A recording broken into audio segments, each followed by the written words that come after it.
Bonjour, aujourd'hui, mes photographies vont se transformer en nos photographies.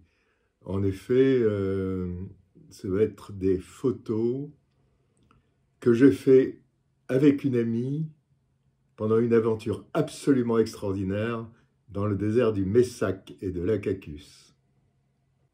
Alors nous étions à la recherche de gravures rupestres, de gravures et de peintures rupestres dans ces deux déserts. Entre juin et juillet, il faisait extrêmement chaud dans cette partie du Sahara. Extrêmement chaud. Il faisait entre 50 et 60 degrés à l'ombre.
Nous sommes à l'extrême sud de la Libye,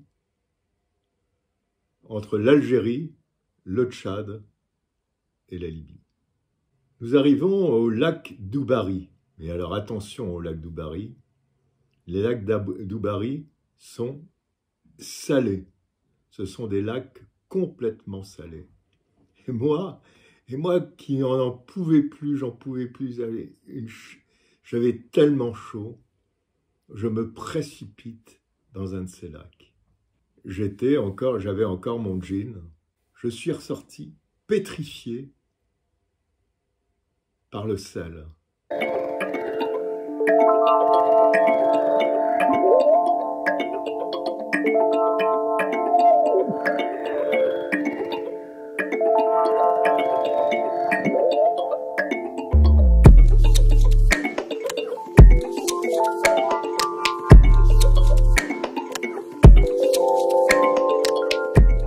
Alors, à la recherche de gravures rupestres dans ce désert complètement chaotique qu'est le Messac.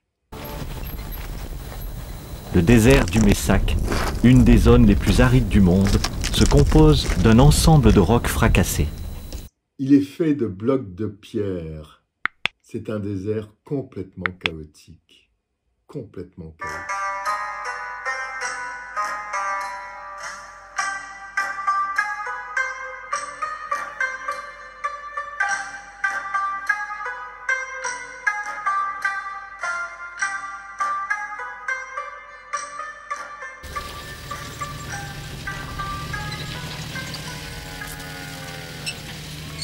C'est donc très lentement que se fait notre progression.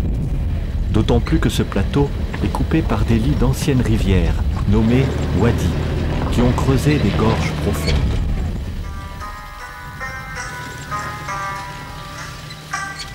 Les archéologues qui m'avaient donné les coordonnées GPS des gravures rupestres que je pouvais peut-être voir,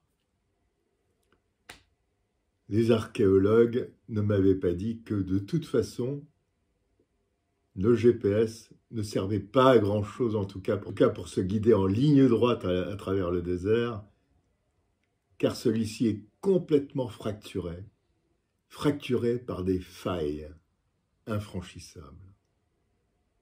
Et donc, il faut faire des détours énormes pour arriver à tel et tel point.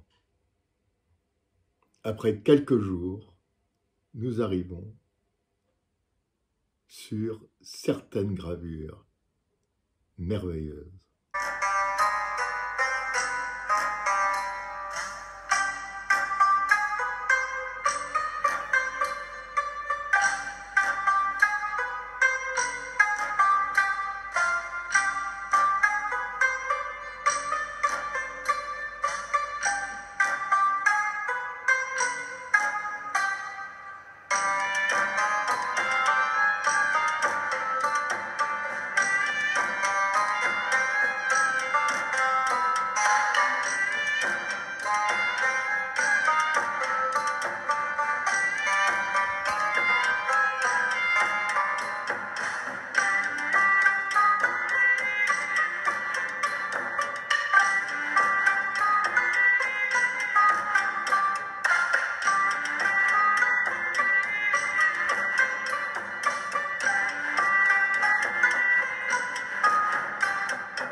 Des centaines, des milliers de gravures rupestres.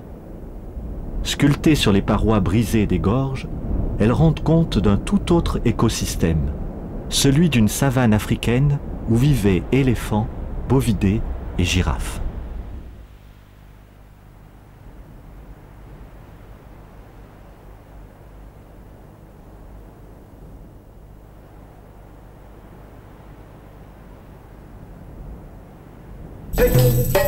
Les artistes du Messac ont limité leur représentation à un certain nombre d'espèces animales. Les animaux sont solitaires ou en troupeau, comme les bovidés domestiques, mais aussi la grande faune sauvage. La figuration d'une espèce animale en troupeau permet de mettre l'accent sur différents points, comme l'abondance ou le mode de déplacement d'une espèce.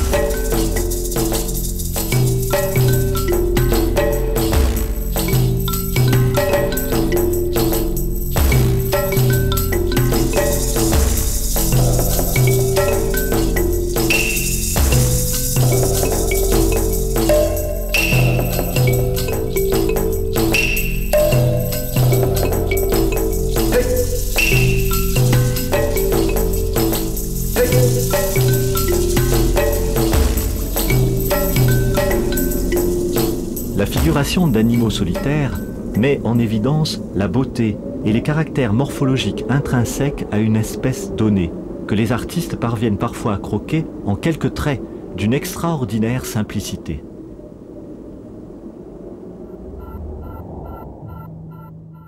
Bon, eh bien écoutez, j'espère que ce récit vous a plu. À bientôt sur ma chaîne.